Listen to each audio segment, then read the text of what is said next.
धरती पर एक वक्त ऐसा आया था जब एनर्जी के सारे स्रोत बिजली, तेल और प्राकृतिक गैस लगभग खत्म होने की कगार पर थे। लोग एक बल्ब जलाने से पहले भी 2 बार सोचते थे। प्राकृतिक गैस की कमी से लोगों को खाने तक के लिए तरसना पड़ता था और तेल की कमी से यातायात यानी ट्रांसपोर्टेशन पूरी तरह ठप पड़ने लगा था। लेकिन अब वो सब बीते जमाने की बात हो चुकी है। आज दुनिया इन सब समस्याओं से मुक्त है और ये सब मुमकिन हो पाया है लूनर इंडस्ट्रीज नाम की कंपनी की वजह से। इस कंपनी ने हीलियम-3 की खोज की और उसी की मदद से एक सुरक्षित फ्यूजन एनर्जी बनाई जो पृथ्वी की 70% एनर्जी की जरूरतों को पूरा करती है। असल में हीलियम-3 सूरज में पाया जाता है। सूरज से जब ऊर्जा, जिसे सोलर विंड कहा जाता है, निकलती है तो उसमें हीलियम-3 मौजूद होता है। ये सोलर विंड अंतरिक्ष में फैलती जाती है और जब चांद की सतह तक पहुंचती है तो चांद की मिट्टी उसे सोख लेती है। अरबों सालों से यही होता आ रहा है, जिस वजह से चांद की मिट्टी में हीलियम-3 का बड़ा भंडार जमा हो चुका है। लूनर इंडस्ट्रीज ने इसी का फायदा उठाया। उन्होंने चांद के दूर दराज इलाकों में माइनिंग बेस बनाए जहां की मिट्टी में हीलियम-3 सबसे ज्यादा था। वहां उनके बड़े बड़े हार्वेस्टर्स दिन रात मिट्टी से हीलियम-3 निकालते और फिर उसे पृथ्वी पर भेजा जाता। लूनर इंडस्ट्रीज का यह बेस पूरी तरह ऑटोमेटिक था, इसलिए इसे संभालने के लिए सिर्फ एक ही इंजीनियर की जरूरत पड़ती थी। हर इंजीनियर को कंपनी के साथ 3 साल का कॉन्ट्रैक्ट करना होता था। जैसे ही 3 साल पूरे होते,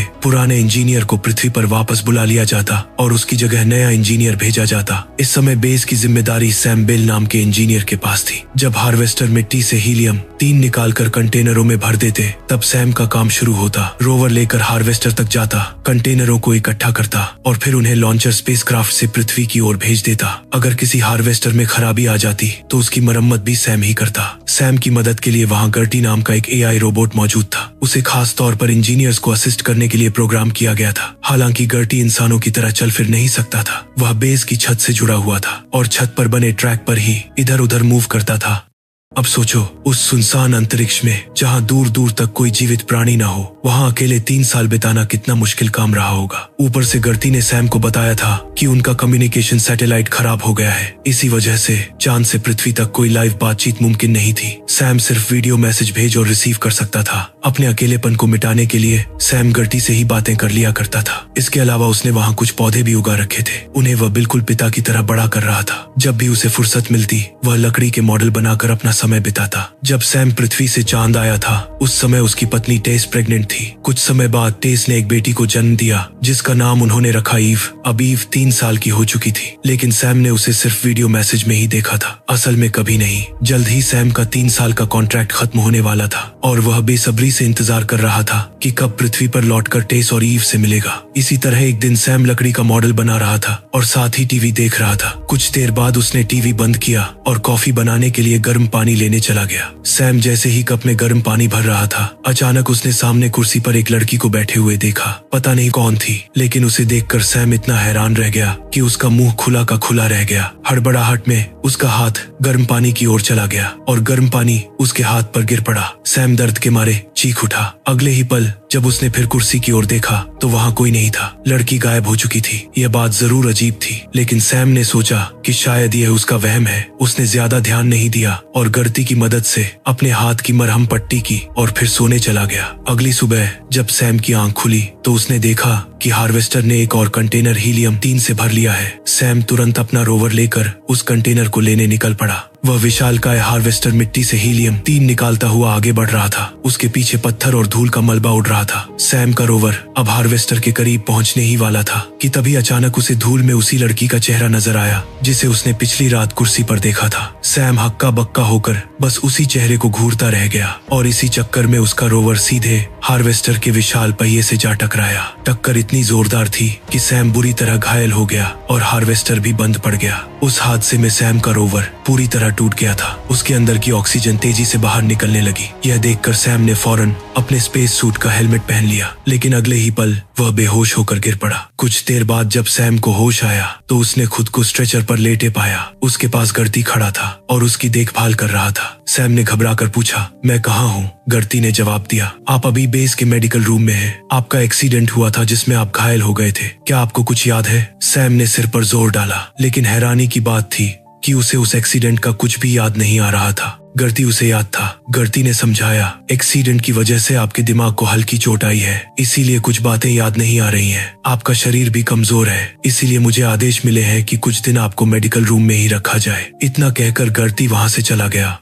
कुछ देर बाद सैम को बाहर से गर्टी की किसी से बात करने की आवाज सुनाई दी। ऐसा लग रहा था जैसे गर्टी किसी से बातचीत कर रहा हो। सैम उठने की कोशिश करने लगा। उसकी हालत खराब थी, वह ठीक से चल भी नहीं पा रहा था, लेकिन फिर भी वह किसी तरह संभलता हुआ बाहर आ गया। जैसे ही वह बाहर पहुंचा, उसने देखा कि गर्टी कंप्यूटर पर किसी से वीडियो कॉल पर बात कर रहा था। गर्टी अपने कमांड सेंटर को हार्वेस्टर के खराब होने की जानकारी दे रहा था। सैम यह देखकर चौंक गया, क्योंकि उसे तो बताया गया था कि कम्युनिकेशन सैटेलाइट खराब हो चुका है और इस वजह से चांद से पृथ्वी पर लाइव बातचीत संभव नहीं है। फिर गर्टी अपने कमांड सेंटर से वीडियो कॉल कैसे कर रहा था? सैम अचानक गर्टी के पास पहुंचा। गर्टी ने उसे देखते ही तुरंत वीडियो कॉल काट दिया। सैम ने सवाल किया, तुम किससे बात कर रहे थे? गर्टी ने झूठ बोलते हुए कहा, मैं किसी से बात नहीं कर रहा था, मैं तो बस एक वीडियो मैसेज रिकॉर्ड कर रहा था। सैम ने आगे कुछ नहीं पूछा और चुप रह गया। कुछ समय बाद सैम की हालत में सुधार आने लगा। इस दौरान उसने देखा कि वही हार्वेस्टर जिससे उसका रोवर टकराया था अभी भी खराब पड़ा है। उसने ठान लिया कि वह खुद जाकर हार्वेस्टर को ठीक करेगा, लेकिन जब उसने बाहर जाने की कोशिश की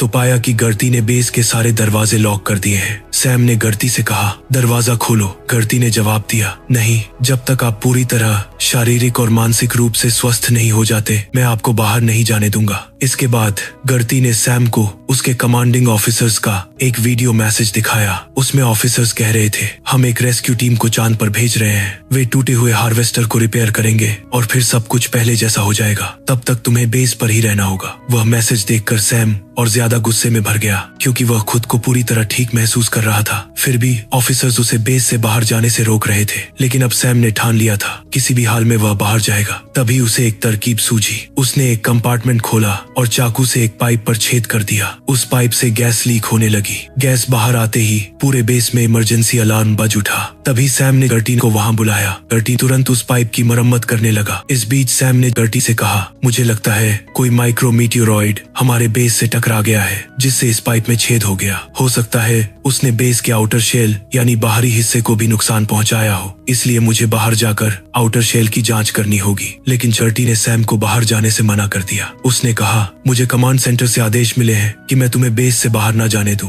इस पर सैम ने कहा, अंतरिक्ष में बना यह बेस बहुत नाजुक है, जरा सी भी लापरवाही पूरे बेस को तबाह कर सकती है। अगर तुम चाहो तो हम यह बात कमांड सेंटर तक नहीं पहुंचने देंगे, लेकिन प्लीज मुझे बाहर जाकर जांच करने दो। यह सुनकर गर्टी मान गया। फिर सैम तुरंत उस कमरे में गया जहां उसका स्पेस सूट रखा था, लेकिन अजीब बात यह थी कि वहां से उसका एक सूट गायब था। फिर भी सैम ने ज्यादा ध्यान नहीं दिया और दूसरा स्पेस सूट पहनकर बेस से बाहर चला गया। इसके बाद सैम अपने रोवर में बैठा और उस खराब पड़े हार्वेस्टर की ओर निकल पड़ा। वहां पहुंचकर उसने देखा कि उसका रोवर अब भी हार्वेस्टर के नीचे दबा था। सैम ने रोवर की खिड़की से अंदर झांका तो देखा कि अंदर अब भी एक स्पेस सूट पड़ा हुआ था। सैम तुरंत रोवर के अंदर गया। उसने जैसे ही उस स्पेस सूट का हेलमेट उठाया तो उसके होश उड़ गए। उस स्पेस सूट के अंदर घायल सैम बेहोश पड़ा था। ये कैसे संभव था? अगर असली सैम अब भी रोवर में घायल पड़ा था तो फिर वह दूसरा सैम कौन था जो मेडिकल रूम में जागा था? तभी वह दूसरा सैम यानी सैम 2 घायल सैम को उठाकर बेस पर ले आया। बेस पर आते ही उसने गुस्से में गर्टी से पूछा, यह आदमी कौन है? यह मेरी तरह क्यों दिख रहा है? लेकिन गर्टी ने उसके सवाल को टालते हुए कहा, इसे इलाज की जरूरत है,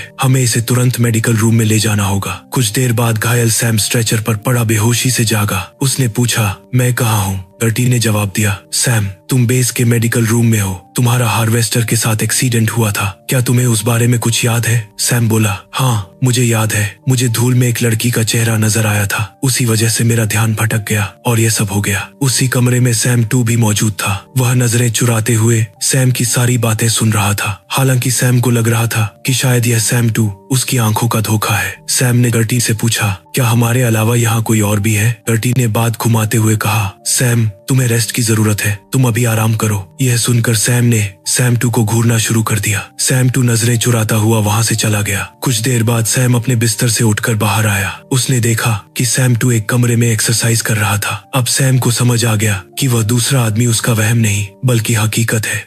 वह तुरंत गर्टी के पास पहुंचा और बोला, आखिर वह आदमी कौन है और उसकी शक्ल मेरी जैसी क्यों है? गर्टी ने जवाब दिया, वह भी सैम बेल है। यह सुनकर सैम चौंक गया। वह तुरंत सैम 2 के पास गया और बोला, गर्टी कह रहा है कि तुम भी सैम बेल हो, लेकिन मैं भी तो सैम बेल हूँ। आखिर तुम कौन हो और यहाँ कब आए? इस पर सैम 2 ने कहा, मुझे यहाँ 1 हफ्ते पहले भेजा गया है। मुझे लगता है तुम मेरे क्लोन हो। यह सुनकर सैम गुस्से में बोला, क्या कहा तुमने? मैं क्लोन हूँ? मैं यहाँ 3 साल से हूँ। मैं नहीं बल्कि तुम मेरे क्लोन हो। सैम 2 बस मुस्कुराया और चुप हो गया। कुछ देर बाद सैम पौधों को पानी दे रहा था। तभी सैम 2 उसके पास आया और उसे घूरने लगा। सैम ने कहा, मुझे यह नहीं पता कि तुम कौन हो, लेकिन तुमने मेरी जान बचाई। इसके लिए मैं तुम्हारा शुक्रिया अदा करना चाहता हूँ। यह कहकर सैम ने सैम 2 से दोस्ती का हाथ बढ़ाया, लेकिन सैम 2 ने मुंह फेर लिया। कुछ समय तक दोनों के बीच ऐसे ही नोकझोंक होती रही। बातों बातों में उन्हें यह भी पता चला कि उनकी यादें भी बिल्कुल एक जैसी थी। लेकिन यह अजीब था कि सैम 2 को अपनी पत्नी टेस तो याद थी, लेकिन अपनी बेटी ईव के बारे में कुछ भी याद नहीं था। इसी दौरान सैम को कमांड सेंटर से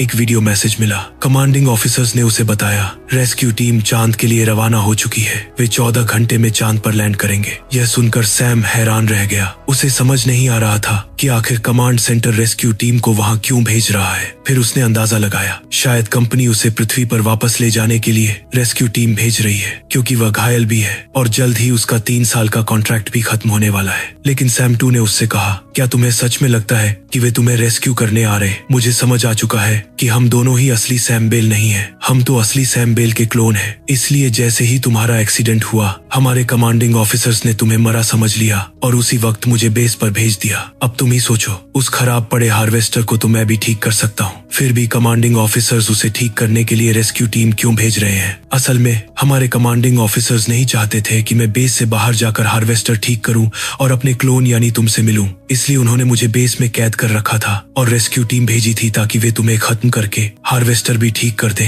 तुम्हारे यहाँ होने के सारे सबूत मिटा दे, ताकि मुझे कभी सच्चाई का पता ही न चल पाए। लेकिन मैं चालाकी से बाहर चला गया और मुझे तुम मिल गए। हमारे कमांडिंग ऑफिसर्स को यह बात नहीं मालूम। उन्हें अब भी लगता है कि मुझे सच्चाई का पता नहीं चला है, इसलिए वे सच्चाई को छुपाने के लिए रेस्क्यू टीम भेज रहे हैं। लेकिन सैम यह मानने को तैयार ही नहीं था कि वह एक क्लोन है। वह गुस्से में वहां से चला गया। कुछ देर बाद सैम अपने दिमाग को शांत करने के लिए लकड़ी के मॉडल बनाने में लग गया। तभी सैम 2 उसके पास आया और बोला, क्या तुमने यह नोटिस किया कि जब तुम्हारा एक्सीडेंट हुआ उसके तुरंत बाद ही मैं बेस के मेडिकल रूम में कैसे पहुंच गया? यह तो नामुमकिन है कि कंपनी ने मुझे इतनी जल्दी पृथ्वी से चांद पर भेज दिया हो। इसलिए मुझे लगता है कि मैं पहले से ही यहाँ मौजूद था, और अगर मैं यहाँ था तो जरूर और भी क्लोन यहाँ होंगे। जरूर कोई सीक्रेट रूम होगा जहाँ उन सारे क्लोनों को छुपा कर रखा गया होगा। लेकिन सैम हंसते हुए बोला, मैं यहाँ 3 साल से हूँ। मुझे बेस का हर कोना पता है। यहाँ कोई सीक्रेट चेम्बर नहीं है। और रही बात क्लोन की, तो आखिर कमांडिंग ऑफिसर्स को इंसानों के होते हुए क्लोन की क्या जरूरत है? इस पर सैम 2 ने कहा, शायद तुम भूल रहे हो कि हम जिस कंपनी के लिए काम करते हैं वह एक कंपनी है, और किसी भी कंपनी के लिए फायदा और नुकसान मायने रखता है। अब तुम ही सोचो, अगर कंपनी हर 3 साल में किसी इंसान पर पैसा खर्च करके उसे पृथ्वी से चांद जैसे दूर इलाके में भेजेगी तो कितना खर्च आएगा, और ऊपर से उस इंसान की जान को भी खतरा होगा। इसलिए कंपनी ने हमारे जैसे ढेर सारे क्लोन पहले ही बनाकर चांद पर भेज दिए हैं और उन्हें कहीं छुपा दिया है। जब कोई क्लोन किसी वजह से मर जाता है तो कंपनी तुरंत दूसरे क्लोन को जगा देती है और काम पर लगा देती है। इस तरह कंपनी काफी पैसे बचा लेती है। अब जरा सोचो, उन्होंने अभी तक कम्युनिकेशन सैटेलाइट को ठीक क्यों नहीं किया? क्योंकि उन्हें डर है कि अगर हम पृथ्वी से लाइव बातचीत करने लगे तो कहीं न कहीं से हमें सच्चाई पता चल जाएगी कि हम क्लोन हैं। लेकिन सैम को अब भी सैम 2 की बातें बेतुकी लग रही थी। इस बात से सैम 2 बहुत ज्यादा परेशान हो गया। वह गुस्से में बाहर निकला और सीक्रेट रूम की तलाश करने लगा। उसने बेस का चप्पा चप्पा छान मारा, लेकिन उसे कहीं भी सीक्रेट रूम का सुराग नहीं मिला। इसके बाद सैम 2 सैम के पास आया और बोला, टेबल हटाओ, मुझे इसके नीचे भी जांच करनी है। लेकिन सैम ने अपने लकड़ी के मॉडल्स को हाथ लगाने से मना कर दिया। इस पर सैम 2 को बहुत गुस्सा आ गया। वह सैम को जबरदस्ती हटाने लगा। इसी झगड़े में दोनों की लड़ाई हो गई। सैम 2 ने सैम को मारा, उसकी नाक तोड़ दी और उसे दूर फेंक दिया। फिर उसने वुडन टेबल को पलट दिया और वहाँ जमीन पर सीक्रेट रूम ढूंढने लगा, लेकिन वहाँ भी कुछ नहीं मिला। इतने में सैम ने पीछे से सैम 2 पर वार किया, लेकिन सैम 2 ने उसकी गर्दन दबोच ली। सैम की नाक से खून बहने लगा। यह देखकर सैम 2 ने उसे छोड़ दिया और माफी मांगने लगा, लेकिन सैम गुस्से में वहाँ से चला गया। अब सैम को भी लगने लगा कि कुछ तो गड़बड़ है। कुछ देर बाद जब उसका दिमाग ठंडा हुआ तो वह गर्टी के पास गया और पूछा, गर्टी, क्या मैं सचमुच एक क्लोन हूँ? गर्ती ने जवाब दिया, तुम्हें याद है सैम, 3 साल पहले जब तुम पहली बार इस बेस पर आए थे तब तुम मेडिकल रूम में जागे थे और मैंने तुमसे कहा था कि तुम्हारे स्पेसशिप की क्रैश लैंडिंग हुई थी जिसमें तुम जख्मी हो गए थे और तुम्हारे दिमाग पर चोट लगी थी, इसलिए तुम्हें वह हादसा याद नहीं था। उस वक्त तुम कमजोर भी थे, लेकिन असल में ऐसा कुछ नहीं था। न तुम्हारा कोई एक्सीडेंट हुआ था, न तुम किसी स्पेसशिप से आए थे। असल में तुम एक क्लोन हो और तुम्हें मेडिकल रूम में जगाया गया था। दरअसल जब क्लोन को जगाया जाता है तो उसके दिमाग और शरीर के बीच तालमेल बनने में समय लगता है। इस वजह से वह शुरुआत में अपने शरीर को ठीक से कंट्रोल नहीं कर पाता, इसलिए हम उन्हें एक्सीडेंट की झूठी कहानी बता देते हैं ताकि वे मेडिकल रूम में ही रहें। यही हमारा प्रोसीजर है, हम सारे क्लोन के साथ यही करते हैं। यह सुनकर सैम के पैरों तले जमीन खिसक गई। उसने कहा, यह तो नामुमकिन है। और मेरी पत्नी टेस और मेरी बेटी ईव का क्या उनकी यादें भी सच नहीं है? इस पर गर्ती ने कहा, असल में वे यादें असली सैम बेल की हैं, जिन्हें तुम्हारे दिमाग में एडिट करके अपलोड किया गया है। यह सच सामने आते ही सैम पूरी तरह टूट गया। वह पागलों जैसा बर्ताव करने लगा। उसने म्यूजिक प्लेयर पर गाना लगाया और नाचने लगा। इसी दौरान सैम 2 उसके पास आया। सैम 2 अपने किए पर शर्मिंदा था। उसने सैम से तहे दिल से माफी मांगी। फिर उसने बताया, जब मैं मेडिकल रूम में जागा था तब मैंने गर्टी को हमारे कमांडिंग ऑफिसर से वीडियो कॉल पर लाइव बात करते हुए सुना था। यह सुनकर सैम ने कहा, तुम फिर शुरू हो गए। तुम्हें पता है ना कि हमारा कम्युनिकेशन सैटेलाइट खराब है, इसी वजह से ना तो हम किसी से लाइव संपर्क कर सकते हैं और ना ही कोई हमसे। इस पर सैम 2 बोला, मेरा यकीन करो, वे लोग झूठ बोल रहे हैं। असल में सैटेलाइट को कुछ नहीं हुआ है। शायद वे किसी तरह सिग्नल को ब्लॉक कर रहे हैं ताकि हम पृथ्वी पर किसी से बात ना कर पाए। लेकिन जब उन्हें लाइव कम्युनिकेशन करना होता है तो वे सिग्नल को अनब्लॉक कर देते हैं और काम खत्म होने के बाद दोबारा ब्लॉक कर देते हैं। सैम ने तुरंत कहा, मैं इतना तो जानता हूँ कि वे हमारे कंप्यूटर सिस्टम से सिग्नल ब्लॉक नहीं कर रहे, वरना अब तक मुझे उसका पता चल चुका होता। फिर भला वे सिग्नल को कहाँ से ब्लॉक कर रहे हैं? इस पर सैम 2 ने जवाब दिया, हो सकता है बेस के बाहर से। सच्चाई का पता लगाने के लिए दोनों ने अपना अपना रोवर लिया और अलग अलग दिशाओं में निकल पड़े। वे लगातार सिग्नल की तलाश में बेस से दूर जाते रहे। तभी उनके रोवर में एक अलर्ट आने लगा, लिविंग वर्किंग पैरामीटर। असल में कंपनी ने चांद पर उनके काम करने का एक दायरा तय कर रखा था जिसके बाहर जाना मना था, लेकिन वे दोनों उस दायरे से बाहर निकल आए थे। थोड़ा और आगे बढ़ने पर उन्होंने कुछ ऐसा देखा जिससे उनके होश उड़ गए। सैम रोवर से उतरकर देखने लगा। उसके सामने एक बड़ा सा एंटेना खड़ा था। दरअसल यह एक सिग्नल जैमर था जो बेस के चारों ओर लगाया गया था। यही वजह थी कि सैटेलाइट का डायरेक्ट सिग्नल बेस तक नहीं पहुंच पा रहा था और क्लोन पृथ्वी से लाइव बातचीत नहीं कर पाते थे। सैम उस जैमर को देख ही रहा था कि अचानक उसकी तबीयत बिगड़ने लगी। उसके स्पेस सूट के अंदर ही खून की उल्टी हो गई। घबराकर सैम रोवर में बैठा और उसे स्टार्ट करके तुरंत बेस पर लौट आया, लेकिन वहां भी उसकी हालत बिगड़ती रही। फिर से खून की उल्टी हुई और इस बार उसके साथ उसका एक दांत भी बाहर आ गया। सैम समझ ही नहीं पा रहा था कि उसकी तबीयत क्यों बिगड़ती जा रही है। तभी उसके मन में एक ख्याल आया, अगर यहाँ हर क्लोन का कॉन्ट्रैक्ट 3 साल का होता है तो कॉन्ट्रैक्ट खत्म होने के बाद उनके साथ आखिर होता क्या है? सैम को पूरा यकीन था कि जैसे वह रोजाना वीडियो लॉग बनाता है उसी तरह पहले आए क्लोन भी अपने वीडियो लॉग जरूर छोड़ गए होंगे। यह सोचकर उसने कंप्यूटर का डेटाबेस खोलने की कोशिश की, लेकिन डेटाबेस पासवर्ड से लॉक था। सैम पासवर्ड नहीं जानता था। तभी गर्ती वहां आया और उसने पासवर्ड डालकर डेटाबेस खोल दिया। जैसे ही डेटाबेस खुला, सैम की आंखें फटी की फटी रह गईं। उसे पता चला कि पिछले 15 सालों से यहाँ क्लोन को जगाकर उनसे काम करवाया जा रहा है। उसने पहले आए एक क्लोन का 3 साल बाद का वीडियो लॉग देखा। उस वीडियो में क्लोन बहुत बीमार दिख रहा था। वह कह रहा था, अचानक मेरे बाल झड़ने लगे हैं, मुझे खून की उल्टियां हो रही हैं। फिर वह क्लोन एक स्लीपिंग पॉड में जाकर लेट गया। वहां उसे बताया गया था कि उसे पृथ्वी पर भेजा जा रहा है। यह सफर 3 दिन का होगा और इस दौरान अपनी सुरक्षा के लिए उसे पॉड में सोए रहना होगा। लेकिन पॉड में जाने के बाद उसके साथ क्या हुआ यह सैम को नहीं पता चल पाया। सैम ने कुछ और क्लोन के वीडियो देखे, सबके साथ यही हुआ था। वे तीसरे साल बीमार पड़े और अंत में उस पॉड में जाकर लेट गए। लेकिन उसके बाद उनके साथ क्या हुआ यह वीडियो में कभी नहीं दिखाया गया। जिज्ञासा से भरा सैम खुद स्लीपिंग पॉड की ओर गया। उसने उसे बंद कर दिया। तभी पॉड के अंदर एक बिजली सी चमकी। सैम ने आसपास देखा तो वहां जमीन पर राख पड़ी हुई थी। यह देखकर उसे सब समझ आ गया। असल में 3 साल का कॉन्ट्रैक्ट खत्म होने के बाद क्लोन को पृथ्वी पर नहीं भेजा जाता था, बल्कि उन्हें धोखे से उस पॉड में लाकर जला दिया जाता था। यह सोचकर ही सैम का दिल कांप उठा। तभी उसकी नजर पॉड के बगल में गई। वहां फर्श पर एक चेम्बर बना था। सैम ने टूल्स से उसे खोला तो अंदर एक सीक्रेट रूम मिला। उसी समय सैम 2 भी बेस पर लौट आया। सैम ने उससे कहा, जिस सीक्रेट रूम की तलाश तुम कर रहे थे वह मुझे मिल चुका है। दोनों अंदर गए। अंदर का नजारा देख वे दंग रह गए। वह कमरा ढेर सारे सैम के क्लोन से भरा हुआ था। यानी सैम 2 की सारी बातें सच थीं। हर 3 साल बाद एक क्लोन को खत्म करके नया क्लोन जगाया जाता था। उसी दौरान सैम को एक बात याद आई। उसने अपना लैपटॉप उठाया और रोवर में बैठकर सिग्नल जैमर एंटेना के पार चला गया। वहां से उसने पृथ्वी पर अपनी पत्नी टेस को वीडियो कॉल किया, लेकिन वह कॉल सैम की पत्नी टेस की जगह एक लड़की ने रिसीव किया। अजीब बात यह थी कि यह वही लड़की थी जिसकी झलक सैम को बार बार दिखाई देती थी। इस कॉल के दौरान सैम ने अपना कैमरा ढक रखा था। सैम ने उस लड़की से कहा,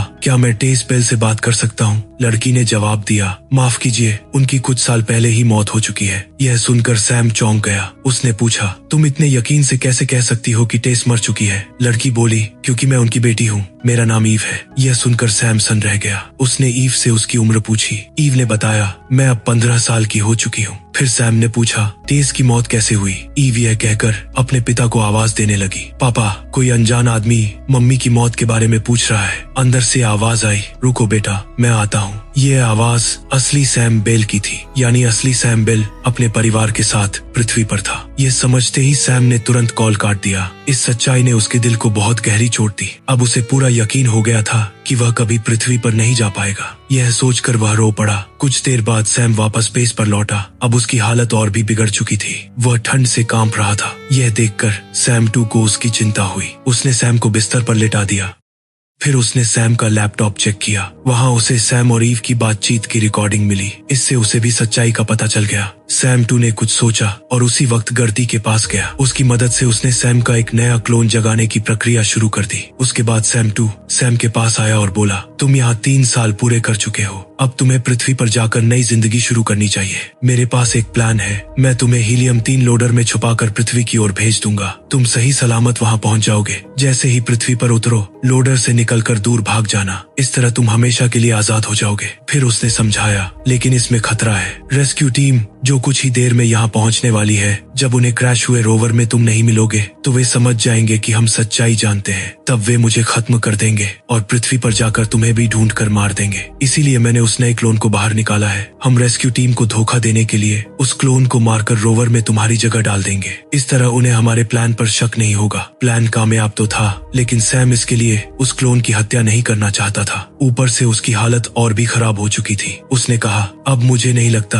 कि मैं पृथ्वी तक जिंदा पहुंच पाऊंगा, इसलिए मेरी जगह तुम पृथ्वी पर जाओ। मैं वापस अपने क्रैश हुए रोवर में चला जाऊंगा, क्योंकि हम किसी की हत्या नहीं कर सकते। सैम 2 इस फैसले से खुश तो नहीं था, लेकिन सैम के जोर देने पर मान गया। वह सैम को क्रैश हुए रोवर की ओर ले गया। दोनों बातें करते हुए आगे बढ़ रहे थे। तभी अचानक सैम बेहोश हो गया। यह देखकर सैम 2 समझ गया कि उसका आखिरी वक्त आ चुका है। उसने सैम को रोवर के अंदर छोड़ा, एक दोस्त की तरह अलविदा कहा और फिर बेस पर लौट आया। अब वह लॉन्चर के जरिए पृथ्वी जाने की तैयारी करने लगा। तभी गर्ती आया और बोला, अब तक यहाँ जो कुछ भी हुआ वह सब मेरे डेटाबेस में रिकॉर्ड है। अगर रेस्क्यू टीम आकर मेरा डेटाबेस चेक करेगी तो तुम पृथ्वी पर पहुँचते ही पकड़े जाओगे और कंपनी वाले तुम्हें मार देंगे। इसलिए मैं चाहता हूँ कि तुम सुरक्षित रहो। यहाँ से जाने से पहले मुझे रिबूट कर दो, ताकि मेरा सारा डाटा मिट जाए। मैं नहीं चाहता कि तुम्हें कोई नुकसान हो। यह सुनकर सैम ने सम्मान के साथ गर्ती का डाटा मिटा दिया। रेस्क्यू टीम पहुंचने से ठीक पहले सैम 2 लॉन्चर में बैठा और पृथ्वी की ओर रवाना हो गया। जब रेस्क्यू टीम बेस पर पहुंची तब तक नया क्लोन जाग चुका था। टीम को लगा कि यही वही क्लोन है जो हार्वेस्टर दुर्घटना के बाद जागा था और उसी ने लॉन्चर से हीलियम 3 कंटेनर पृथ्वी की ओर भेजे हैं। उन्हें सैम 2 के भागने की जरा भी भनक नहीं लगी। वहीं क्रैश हुए रोवर में मौजूद सैम अभी जिंदा था, लेकिन वह अपनी आखिरी सांसें गिन रहा था। उसने सैम 2 को पृथ्वी की ओर जाते देखा और खुशी खुशी मौत को गले लगा लिया। असल में सैम की मौत इसलिए हुई क्योंकि किसी भी क्लोन की जिंदगी सिर्फ 3 साल की होती थी। तीसरे साल के बाद वे बीमार होकर खुद ही मर जाते थे। कुछ दिन बाद पृथ्वी पर खबर फैल गई, सैम बेल का एक क्लोन चांद से पृथ्वी पर आ चुका है। उसने लूनर इंडस्ट्रीज पर यह इल्जाम लगाया है कि वे चांद पर क्लोन से काम करवाते हैं और उनकी भावनाओं के साथ खिलवाड़ करते हैं। सैम 2 ने सरकार को कंपनी के खिलाफ सारे सबूत दे दिए। इसके बाद लूनर इंडस्ट्रीज की बदनामी हुई और उसके स्टॉक्स गिर गए। इसी के साथ यह कहानी खत्म हो गई।